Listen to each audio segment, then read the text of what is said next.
Bienvenue pour un nouvel épisode de Collaboration Solved.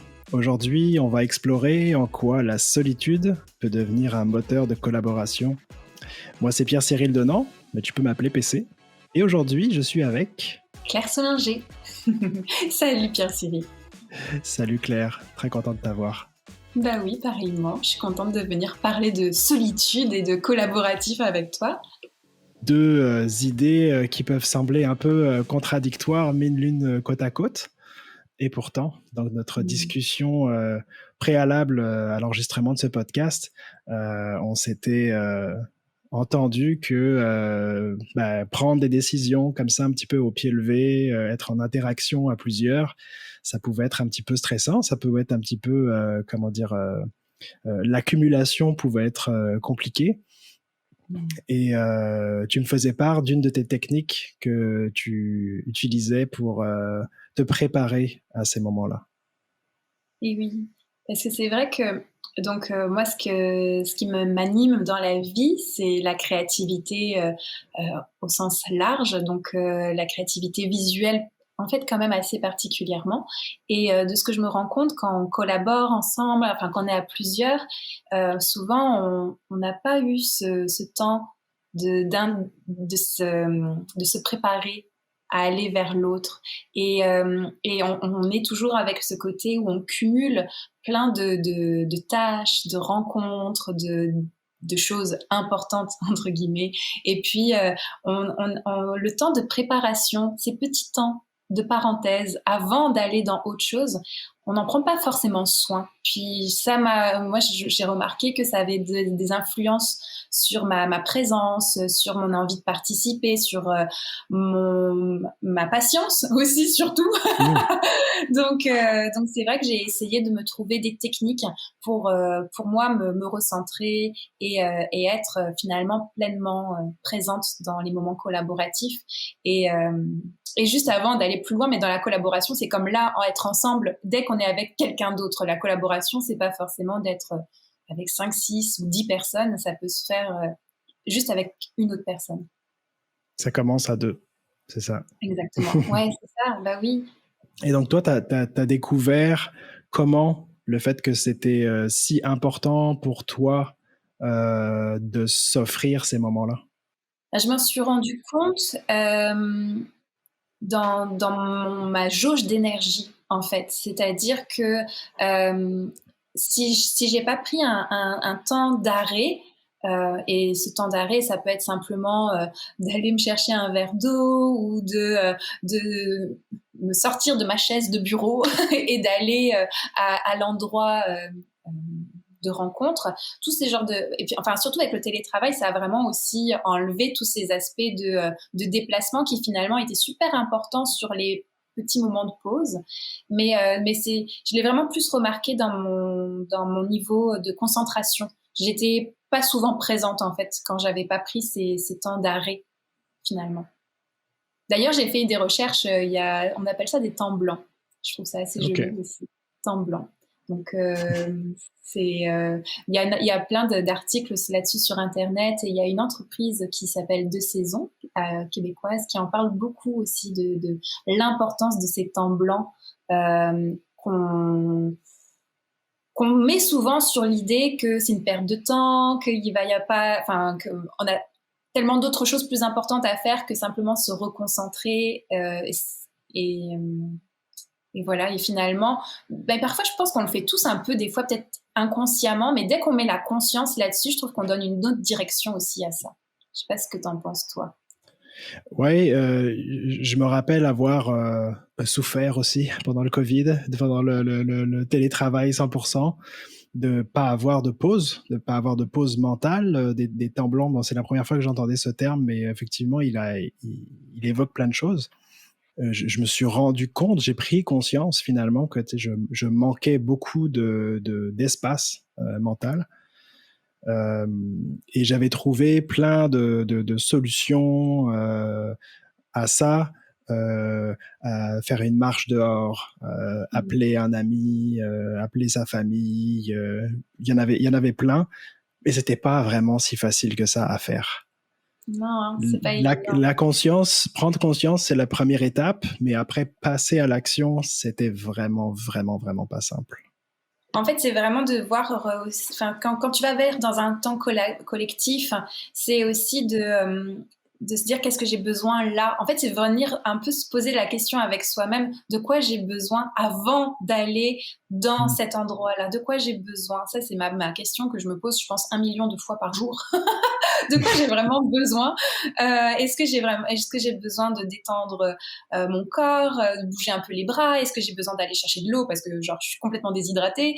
Est-ce que j'ai besoin de simplement regarder ce qui se passe par la fenêtre? Est-ce que enfin voilà, ça c'est des petites choses. Ou est-ce que j'ai besoin de justement écouter de la musique? Enfin, il y a tellement de choses en fonction de nos personnalité, mais aussi des moments en fait, parce que c'est pas parce qu'on est quelqu'un qui est peut-être plus introverti ou extraverti. Ça, pour moi, ça c'est des oui, c'est comme encore se mettre des étiquettes, mais en fait, en soi, nos besoins ils changent tellement tout le temps dans toute la journée que se reposer la question avant d'aller quelque part, ça aide un petit peu, même beaucoup, à l'état d'esprit dans lequel on va aborder la suite des choses. Ouais. Tu vois, nous, là, juste avant qu'on fasse notre podcast, j'ai vraiment voulu m'installer. Donc, j'ai dégagé du temps, entre guillemets, c'est-à-dire 10 minutes, 15 minutes avant, m'asseoir et juste me demander comment j'ai envie d'aborder notre rencontre. C'est vraiment comment j'ai envie, comment je me projette un peu aussi là-dessus, mais de quoi j'ai envie de vivre avec toi maintenant. Et je trouve que ça me permet de baisser un petit peu la pression, puis de revenir, bon, ok, je voulais un moment simple, de discussion ouverte. Voilà, c'est ça mon but aujourd'hui avec toi, par exemple. Mais de ce fait-là, ça me permet d'être vraiment là dans ce moment. Ouais, je pense qu'il y a vraiment une notion prise de conscience, mais aussi écoute et respect de soi. On a besoin de savoir qu'on en a besoin. Ça, c'est rapidement fait. Puis après, il faut s'écouter. S'écouter, c'est se respecter. Puis ça veut dire de quoi j'ai vraiment besoin, comme tu l'indiques très bien. Puis là, tu as donné un exemple de un petit rituel que tu as mis en place, puis qui peut fonctionner. Pour d'autres personnes qui nous écoutent, puis qui peut-être aimeraient essayer un petit truc. Je sais que donc tu as un site internet qui s'appelle justuneligne.com où tu donnes des ressources, des ateliers pratiques, puis tu proposes aussi un exercice de journaling. J'aimerais que tu nous en dises un petit peu plus sur comment est-ce qu'on peut s'en servir, puis c'est quoi les étapes à lesquelles tu fais passer les personnes qui testent ça? Ouais, bah ça, le journaling, tu vois, justement, parce que c'est arrivé, enfin, j'ai toujours aimé écrire, aimé dessiner, ça, c'est une pratique qui me fait vraiment du bien, mais parce que, tu vois, je sais pas si toi, ça t'est déjà arrivé, là, d'entendre beaucoup parler de la méditation, de la respiration pour se recentrer, etc. Mais moi, il y a quelques années, j'étais incapable de faire ça. Pour moi, m'installer et tu sais, enfin, ça me mettait de la pression. Moi, dans ma tête, ça fusait à 3000 à l'heure. Puis de me dire, assis-toi et respire, ça m'a donné plus d'angoisse qu'autre chose. Et en fait, en parlant avec des personnes qui sont dans la pleine conscience, etc., ils me disaient, mais finalement, quand tu dessines, c'est de la pleine conscience. Parce que et donc là, ça m'a ouvert finalement la vision sur le fait que oui, c'est vrai, quand je prends un crayon et que je gribouille, je suis sûre peut-être qu'on est plusieurs à avoir fait ça quand on était étudiant, élève, dans les cahiers, tu sais, à gribouiller. Ou même encore maintenant, hein, je le fais tout le temps. Même encore maintenant dans les meetings. Mais finalement, je trouve que, enfin, c'est de la méditation parce que dans le sens, notre esprit, il arrive à être des fois plus attentif, ou en tout cas, il y a quelque chose qui circule et de très inconscient là-dedans. Et donc, en fait, le fait que les temps de pause où on nous dit ne rien faire, c'est des fois stressant de se dire je dois rien faire, alors que finalement, prendre un crayon, si on sent qu'on aimerait essayer, je vais partager moi ce qui est le plus facile pour moi. Ça veut pas dire que ça sera facile pour toutes les personnes qui vont écouter, mais de prendre un crayon et puis de simplement écrire, ok, comment je me sens, par exemple, ça c'est cette première question, comment je me sens, et puis d'écrire sa sensation, ou de faire des spirales. Je trouve que dessiner une spirale, c'est vraiment quelque chose de très méditatif, et en fonction de aussi de se rendre compte comment on tient notre crayon. Par exemple, si on est dans un moment, on s'en rend pas compte, mais de stress, on va se rendre compte qu'on tient le crayon très fort, un peu plus serré, un peu fort, puis de se dire, tiens, je pourrais peut-être détendre ma main, et de continuer à dessiner la spirale. Et puis la spirale, est-ce que les traits sont proches, rapprochés, ou ils prennent plus d'espace, et comment je me sens avec ça à l'intérieur? Et ben finalement, on est en train de faire de la pleine conscience. et donc l'exercice de la spirale, ça fait vraiment du bien pour simplement évacuer un peu les tensions. Et ça, c'est un exercice que j'aime bien moi faire avec moi-même, mais également proposer aux personnes.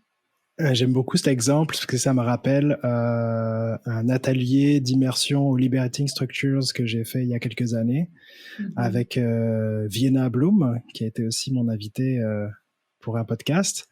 Et on avait comme instruction, avant de partir dans un brainstorming, d'aller faire une pratique qui s'appelle le Spiral Journal. D'accord, ok. Et qui est un moment assez méditatif où on allait dessiner une spirale, puis le but c'était de partir du plus large possible jusqu'au plus petit possible, jusqu'au centre de la spirale. Ah, c'est intéressant. C'est vrai que moi je pars du plus petit au plus grand, mais c'est aussi intéressant de partir dans le sens inverse. Ok. Et moi, cette pratique-là, je l'ai trouvée très ésotérique. J'étais très déconcerté par le fait de faire ça, puis j'étais comme pas sûr du résultat. Je me suis dit, trust the process, vas-y, fais-le. Et effectivement, ça te donne, tu fais ça en 1 minute. Hein, on n'est pas obligé de faire ça pendant 15 minutes. Tu fais ça pendant 1 minute. Et c'est fou à quel point c'est efficace pour relâcher un petit peu son esprit.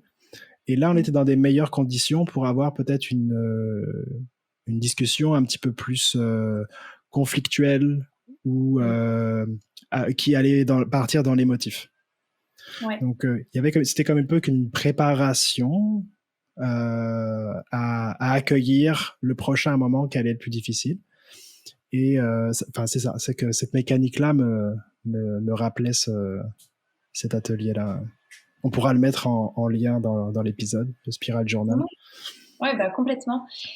Mais après, la spirale, c'est pas obligé d'être une spirale. Il y a aussi, je sais pas si tu connais alors je sais pas si je vais bien le prononcer, mais le Zentangle, un truc comme ça. Je sais pas si tu connais ça. Non, ça me dit rien. Ok, mais en fait c'est vraiment du dessin méditatif par la répétition de motifs géométriques, donc sur des petits carrés, et de dessiner de manière assez répétitive. En fait, la répétition de formes ronds, carrés, rectangles, triangles, etc. va permettre en fait d'apaiser les pensées, et puis de se mettre dans une posture de calme.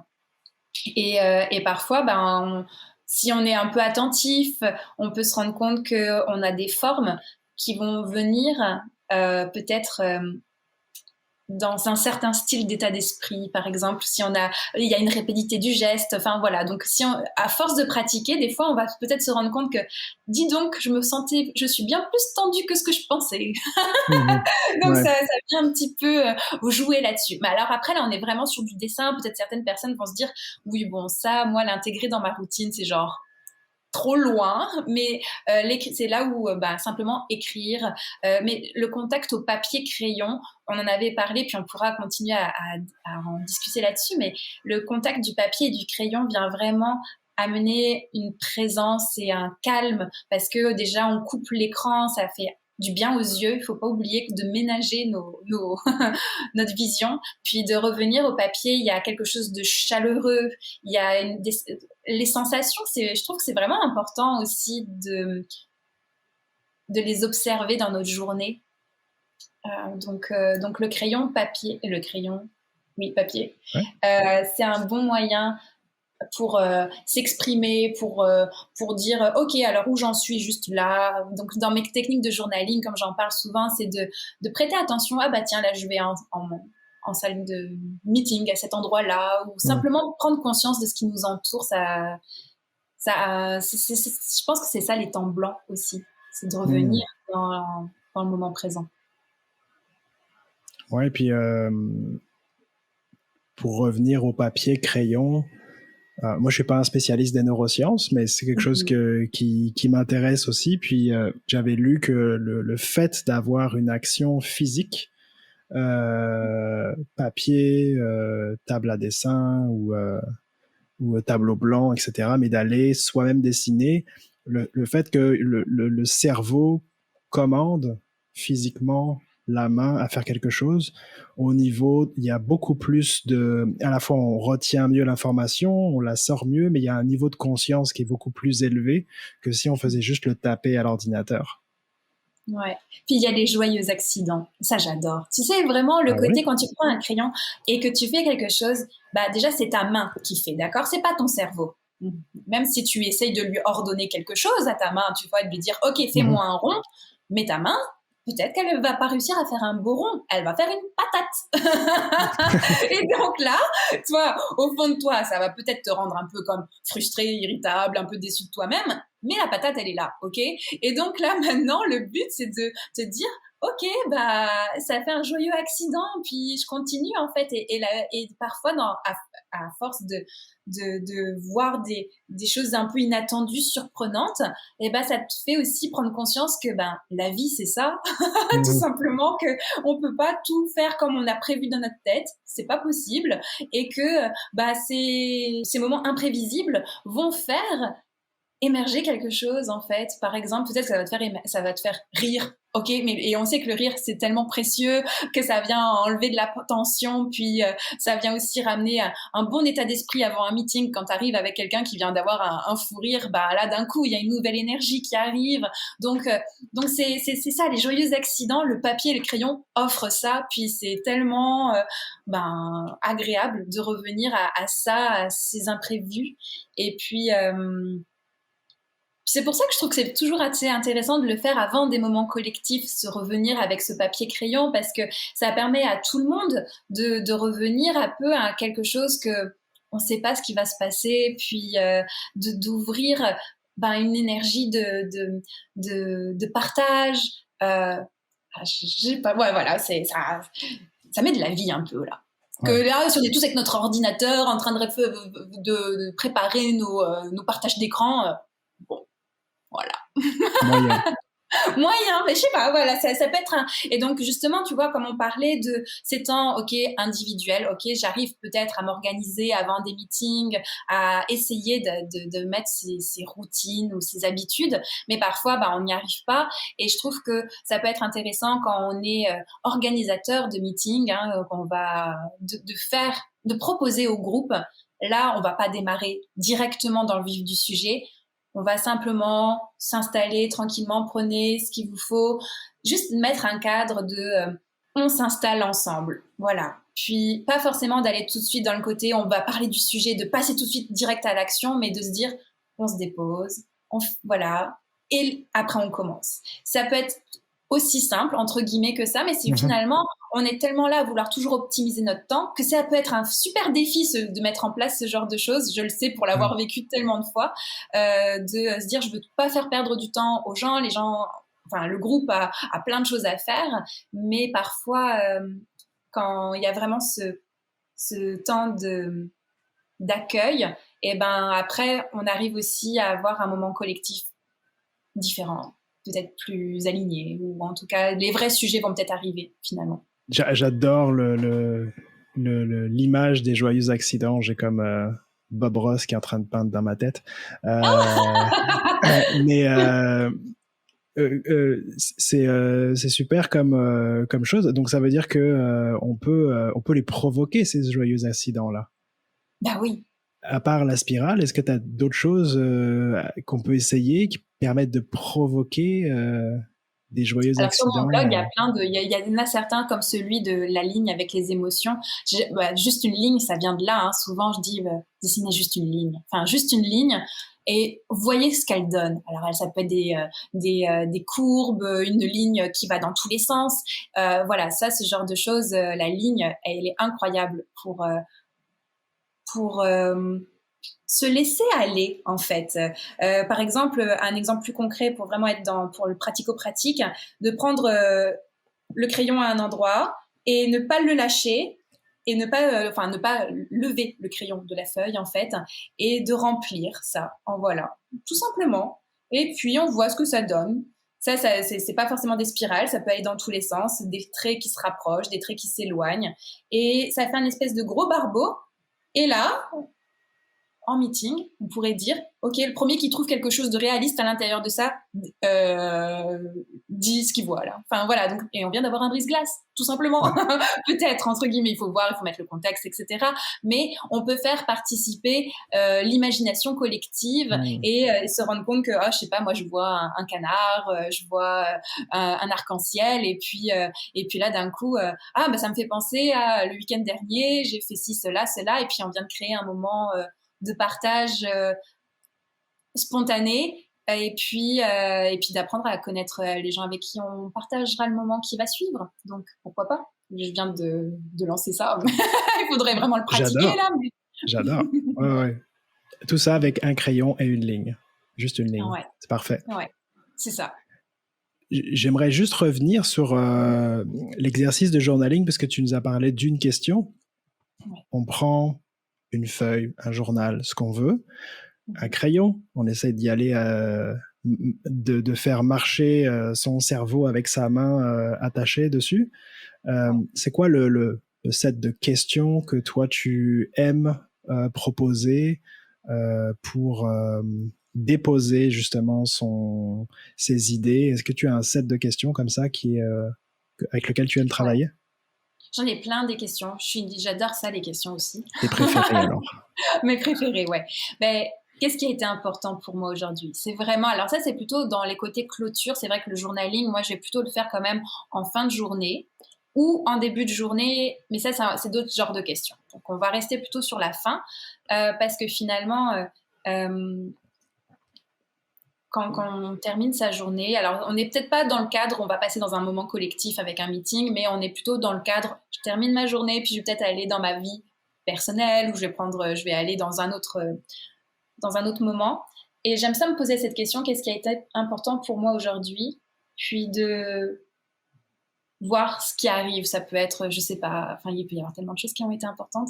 Une rencontre, une lecture, un projet, une fierté, enfin voilà. Et j'aime ce côté du mot important parce que ça peut être aussi une émotion, quelque chose de pas agréable aussi et pas d'aller chercher forcément que le côté positif oui, ça a des vertus, mais aussi qu'est-ce qui est important pour moi aujourd'hui? Je sais pas. Pour moi, ça fait plusieurs années maintenant que j'aime beaucoup me poser cette question et qui m'apporte une prise de recul sur ma journée en général que je trouve toujours assez intéressant. Est-ce qu'on peut s'autoriser à écrire des choses pas positives? Ouais, je trouve que c'est intéressant aussi. Parce que finalement, dans le pas positif, tu vois, dans le sens que tout genre d'émotion et tout genre de situation a quelque chose à nous apprendre. Puis quand justement, on a peut-être eu une journée stressante, c'est intéressant d'aller voir qu'est-ce qui s'est passé, et puis de comment je peux m'aider là-dedans aussi. Donc pour moi, le journaling, c'est intéressant d'aller dans toutes ces facettes. Et même si le côté très gratitude, c'est aussi un très bon exercice, mais selon ma perception, il manque les gammes aussi. Et puis c'est parce que derrière de la colère, de la tristesse, la frustration, il y a des choses à apprendre aussi, en fait. Est-ce que c'est quelque chose qu'on dépose et on l'oublie, ou est-ce que c'est quelque chose que toi tu conseilles de réouvrir et de relire? Alors, je vais vraiment prendre dans mon but du journal, enfin dans la perspective du journal de bord professionnel, dans le sens que c'est un journal, pour ceux qui écoutent et qui ne connaissent pas, c'est un journal vraiment où je mets du dessin dedans. Donc, je vais dessiner ma journée, ou je vais dessiner des moments importants. C'est pas que de l'écriture. Pour moi, ça fait une différence parce que quand tu commences à dessiner des choses, même si c'est quelque chose qui peut être un peu négatif, enfin teinté vers le négatif, eh bien, quand tu le dessines, ça vient quand même donner une autre vision de la chose. Enfin, je sais pas trop comment expliquer, mais moi, dans mon journal, quand je vois que, par exemple, j'ai été dans des moments de grosses remises en question, de stress ou de frustration, eh bien, je me rends compte que le lendemain, c'est plus ça, par exemple, qu'il s'est passé d'autres choses. Et donc, je me rends compte beaucoup plus de l'impermanence et que tout finit par passer. Mais tout finit par passer, autant les moments de joie, de plaisir, de fierté, tout passe, en fait. Et donc, de ce fait-là, de le voir visuel, ça me fait vraiment relativiser sur ce que je vis. Si, admettons, je suis de nouveau dans un creux et que je me rends compte qu'il y a 3 jours, j'y étais, mais entre-temps, il y a eu d'autres choses qui se sont aussi passées, ça me prend, enfin, je sais pas, ça me fait vraiment avoir un recul là-dessus. Donc oui, je pense que c'est bien de regarder, mais ça dépend de chaque personne. Puis le visuel, on peut aussi, quand il y a des choses qu'on veut plus voir, il y a plein de techniques comme froisser du papier, le plier pour pas avoir cet accès direct à ça. Tu vois, par exemple, si tu as des choses que tu voudrais ne plus voir, ok, par exemple, je sais pas, ok, tu veux plus le voir, bah, de l'écrire dans un bout de papier, le plier et le coller, et ben d'un coup ça va être beaucoup moins accessible et tu vas pas forcément aller faire l'effort d'aller le relire, mais au moins tu sais que ça a déjà existé et Hmm. de ce fait là, et que tu vas avoir évolué avec ça. Enfin, je sais pas, peut-être que c'est quand je te parle de ça, toi tu penses que tu serais à l'aise ou ça te met inconfortable? Je serais très curieuse de t'entendre là-dessus. Je comprends en fait la logique en arrière. J'avais l'image de tant que je dompe une énergie négative sur un papier, je la froisse, je la jette. À partir du Mhm. moment où je fais cet acte conscient de la jeter, je la refuse, Ouais. je la jette à la poubelle par exemple, je n'y ai plus accès. Là, dans cette démarche-là, j'accepte cette imperfection, j'accepte que ça s'est passé, mais je la conserve quand même, pas pour nécessairement y avoir accès rapidement en revoyant le dessin ou ce que j'ai écrit qui me rappelle des mauvais moments, mais en le pliant ou en le chiffonnant, je matérialise le fait que je suis contre, je suis pas d'accord avec ce que j'ai écrit, Mhm. mais je suis toujours connecté avec, je l'ai pas jeté. Donc c'est vraiment je vois ça comme un mécanisme de respect. Donc j'avais jamais entrevu cette possibilité-là d'y avoir encore accès, de le conserver finalement. Ouais. Instinctivement, je l'aurais Bien jeté. de pas le conserver aussi. Puis je pense que ça va dépendre de vraiment chacun, son cheminement, puis ses envies là-dedans. Euh, Moi, j'aime bien voir des sujets parce que bon, je fais du journal de bord depuis 3 ans, et donc j'ai déjà eu 5 carnets. Donc je peux voir les sujets, comment ils ont évolué, et puis de me rendre Ouais. compte qu'il y en a certains, ça reste des points faibles depuis 5 journaux. C'est toujours des choses qui viennent me, me challenger, mais je trouve ça intéressant de comment ils me challenge autrement. Tu sais, de Mm. voir que, tu sais, parce qu'on a tous nos talons d'Achille, là, nos petits, et que ça reste un peu là, mais ça se transforme parce que on évolue, on chemine quand même avec ça, mais ça reste un peu, toujours un peu là quand même. Mais voilà, donc moi j'aime ça quand même, me dire, ah tiens, ça a changé de couleur. Au lieu d'être un bleu foncé, maintenant c'est un bleu clair. Peut-être que ça va devenir un vert un jour. Ouais, j'essaye de. Voilà. Bon, chacun ses jeux. Hein. Non, puis j'aime aussi l'idée que tu as amenée de pas nécessairement écrire, de dessiner quelque chose. Donc même si on Mhm. se sent pas une âme d'artiste, on peut tous dessiner quelque chose qui va répondre à cette question finalement qu'on va se poser. Ça ouvre une autre dimension en fait à cette réponse-là. Est-ce qu'il y a quelque chose de plus inconscient qui sort quand on est en mode dessin qu'en mode écriture? Comment est-ce que tu le Ouais, je vois trouve toi? qu'il y a un côté inconscient, mais il y a aussi un côté primitif presque. Reconnaissance et tendresse avec soi, parce que justement tu vois parce que j'amène aussi le côté de se dessiner. Alors se dessiner, on n'est pas obligé de se dessiner super bien. Là ça peut être un petit pois, on peut se dire que moi dans mon journal je serais toujours un petit pois rouge par exemple, mais justement là aujourd'hui le pois rouge il est tout dégonflé, il a aucune énergie, voilà, il s'est senti nul aujourd'hui, d'accord, donc il est tout bof. Donc là tu te dessines comme ça, et de te dire que c'est toi, que tu te dessines comme ça, il y a un côté de vouloir prendre soin après de soi-même. Donc, il y a un côté de comme, je prends conscience, mais aussi, maintenant, comment je peux faire pour soigner ça de moi.